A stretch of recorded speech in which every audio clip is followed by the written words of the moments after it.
Ela carregava o saco nas costas, eu no colo. Ela carregava outro saco, carregava eu no colo. Carregava uma sacola, que ali ela punha cobre. Carregava outra sacola, que ela punha alumínios, ela separava.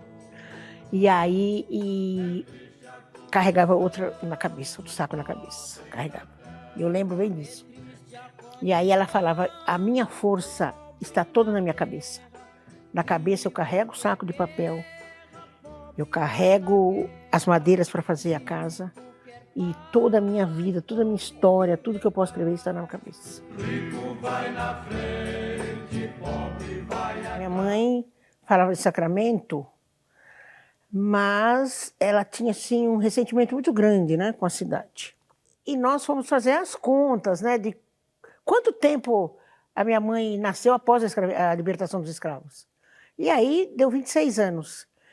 Isso foi muito bom para a gente entender um pouco mais o porquê da Carolina ter passado por tantas agruras devido a essa libertação, né, entre aspas. Em Sacramento, como a mãe dela era casada, né, tinha um filho mais velho, que é o Jerônimo, que era mais claro que ela, e lá eles têm a cidade interior, né, faz aquelas festas nas praças, né, e a mãe dela ia nas festas da praça.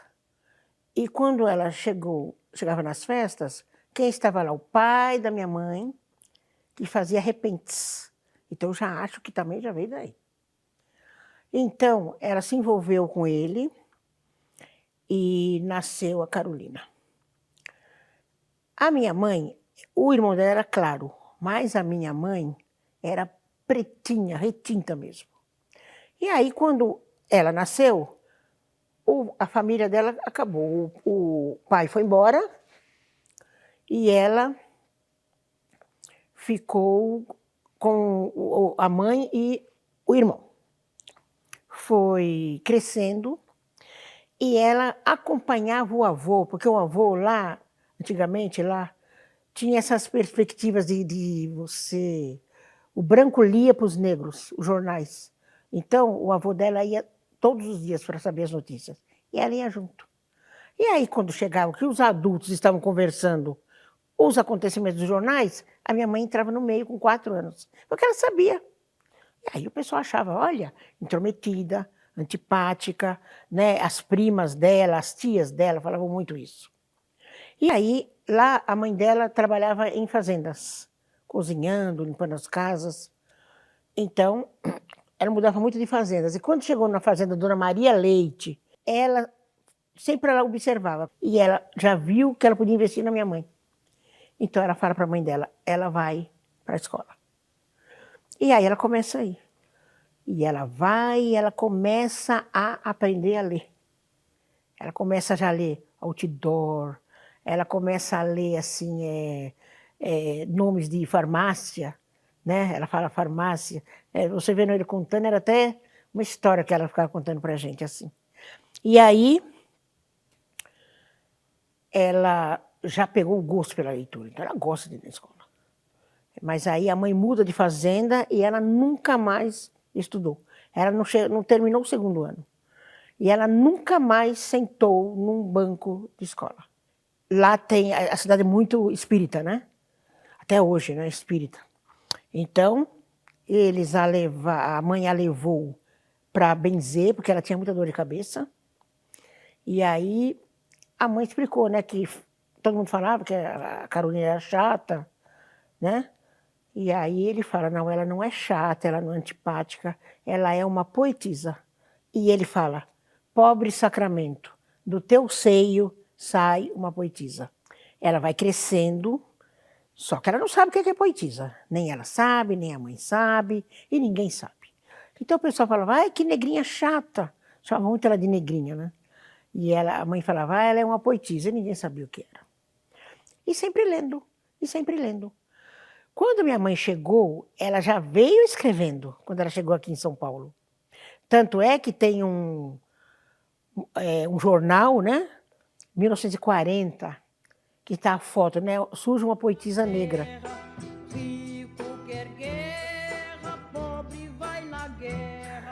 Quando ela chega em São Paulo, ela ficou deslumbrada, né, em São Paulo.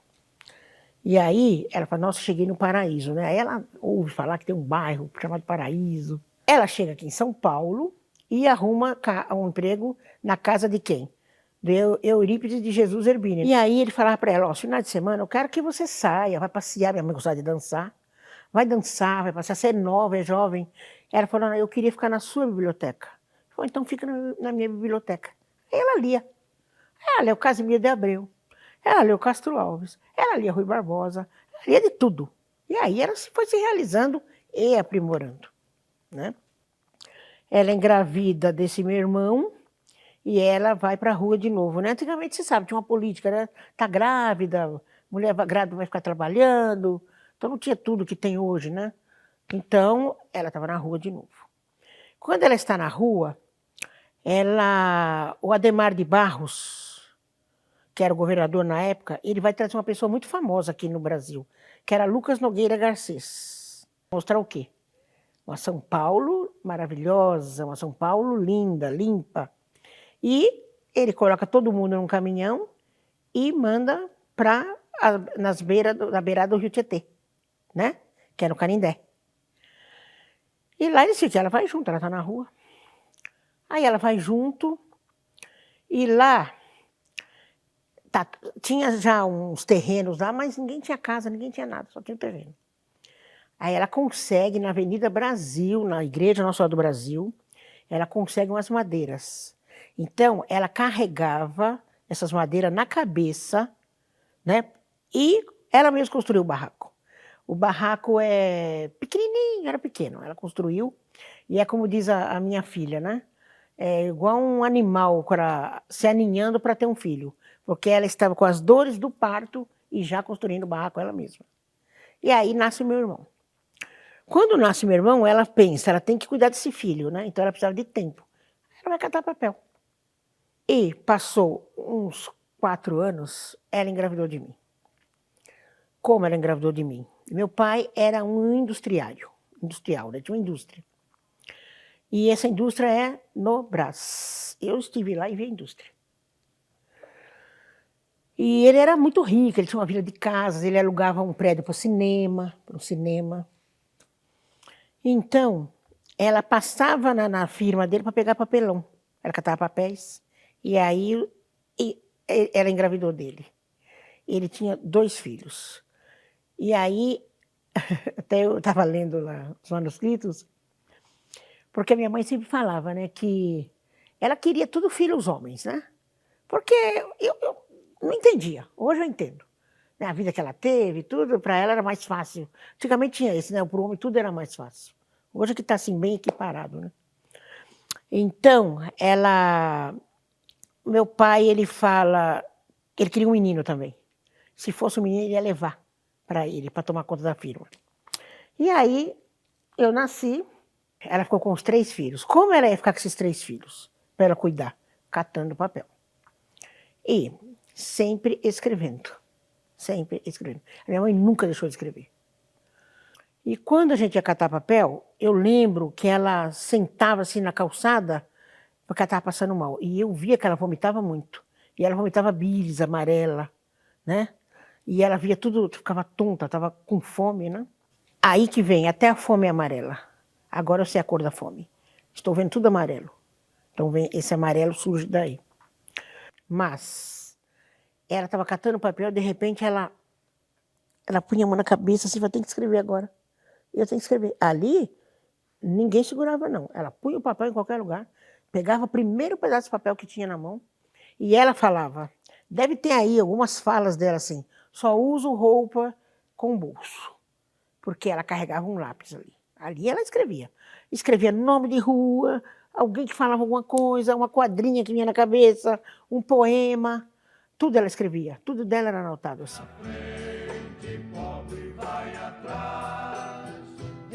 Porque minha mãe era uma pessoa que, como a gente não tinha televisão, como a gente não tinha comida, mas tinha uma série de problemas, mas então era uma mãe que ela conversava muito com a gente. Então ela lia, conversava, cantava, e nisso, como ela falava, vamos prosear, e a gente conversava.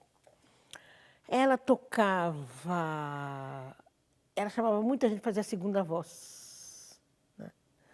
Então, a segunda voz, ela falava, né?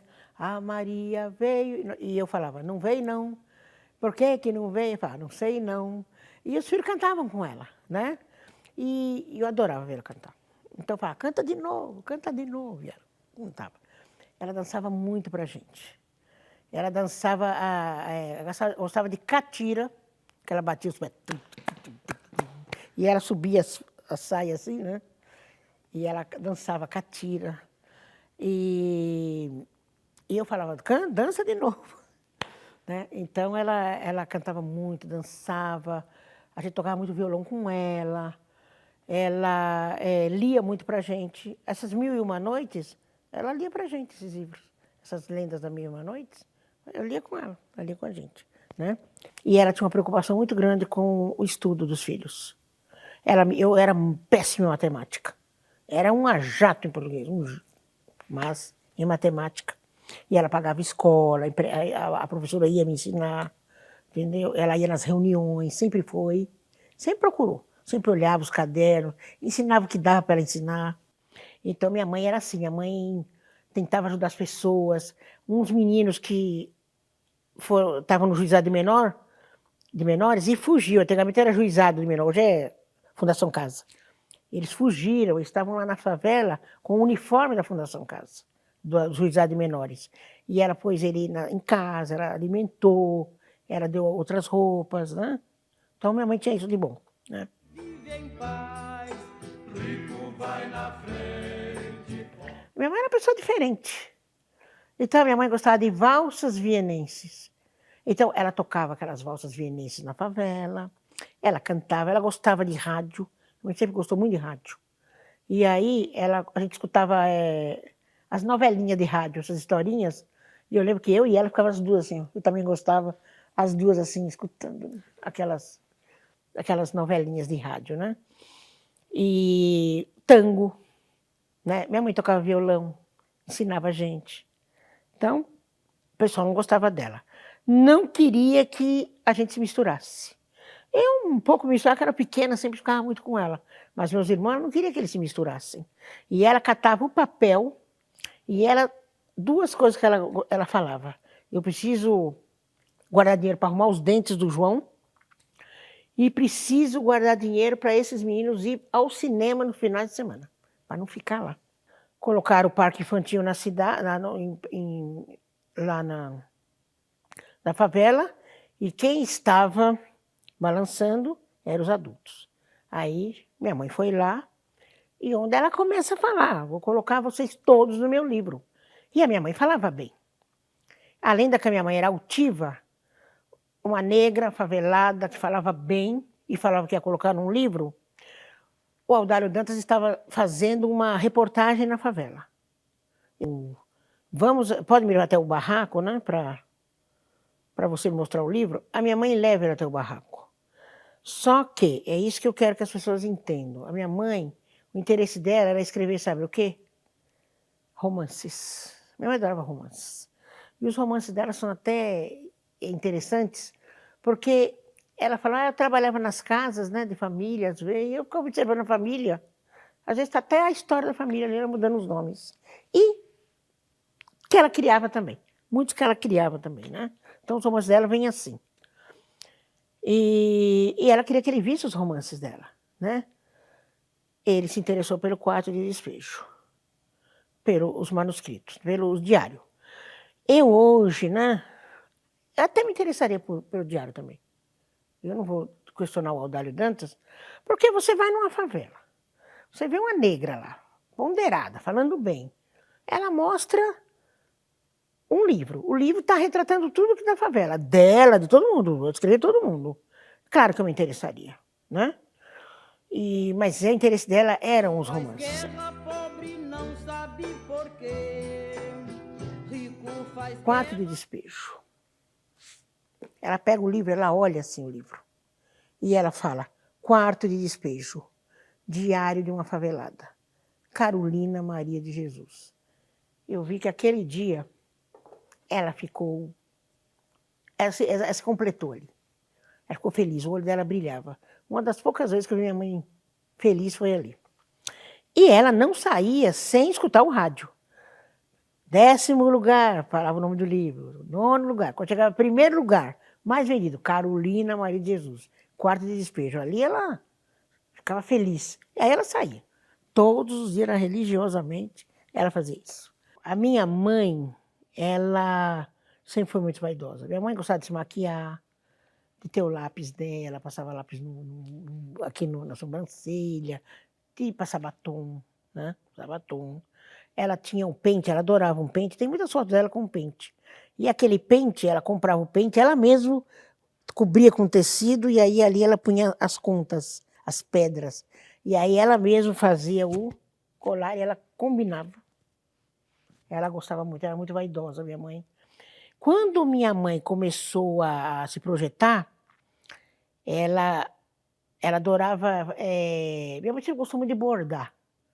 Minha mãe costurava, né? Então ela gostou muito de bordar. Então, ela gostava de roupas bordadas, roupas com pedras que brilhavam.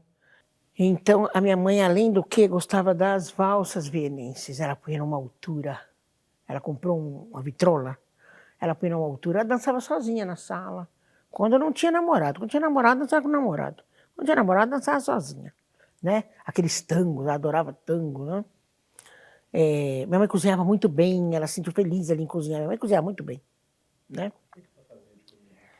Ela gostava muito de fazer o tal de arroz de Braga. Gostava de fazer arroz de Braga. Ela fazia franga cabidela. É coisa de mineiro, né? Ela fazia essas comidas de mineiro, né? Franga cabidela, ela gostava muito do franga cabidela, ela fazia.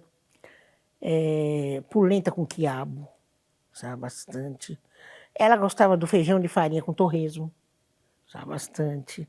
Bom, e ela fazia bom bocado. Até tinha um programa que fala assim, Os Bom Bocados de Carolina. Né? Ela gostava muito de bom bocado. Então ela cozinhava bem, fazia bolo. Nós ficamos 3 anos bem. 4 anos, 1 ano em Osasco, 3 em Santana. Bem que eu digo assim, de comida. Né? A gente comia, a gente ia em restaurantes finos, né? E até eu coloco no meu prefácio que a gente não sabia comer, né? Mas a gente, como diz, né, comentando com a Conceição Evaristo, a mudança foi muito abrupta. Saímos da favela, fomos para Santana, de Santana para... Então nós tivemos uma vida assim, tum, tum, tum, tum, não deu nem para a gente se acostumar. E aí nós fomos morar em Parelheiros, que ela comprou, segundo ela, e eu estava lendo também, que a Itália queria fazer um filme, Quarto de Despejo. E esse filme, ela pegou uma parte, eles iam levar o Zé Carlos e eu. O João cresceu rápido.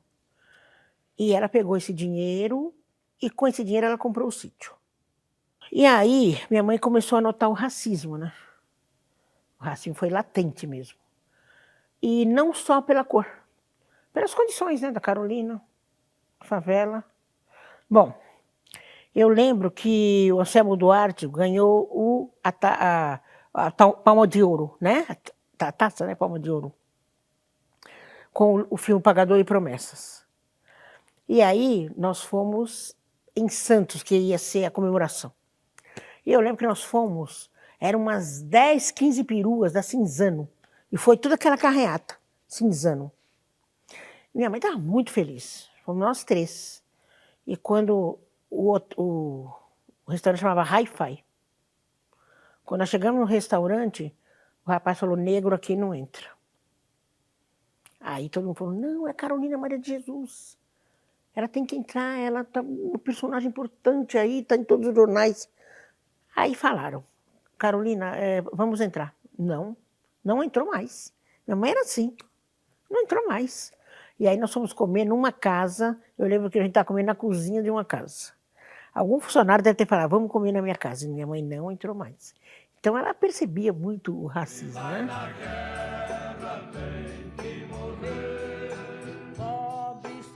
E quando ela faleceu, ela já tinha uma perspectiva, né? Meus irmãos não gostavam muito do sítio. Eu sempre gostei muito do sítio.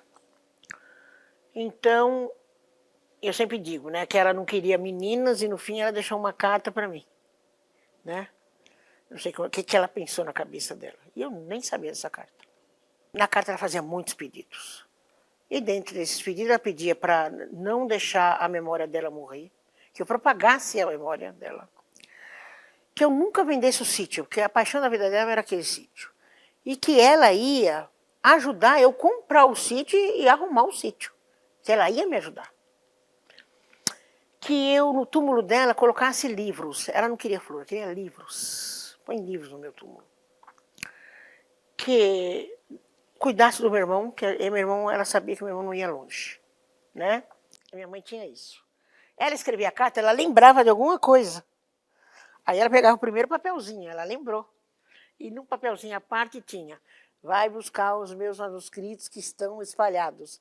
Vá com seu marido. Depois desse jeito, né? Olha lá, escrevia.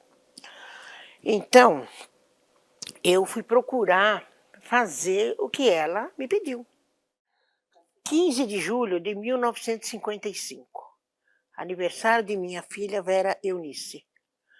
Eu pretendia comprar um par de sapatos para ela, mas o custo dos gêneros alimentícios nos impede a realização dos nossos desejos.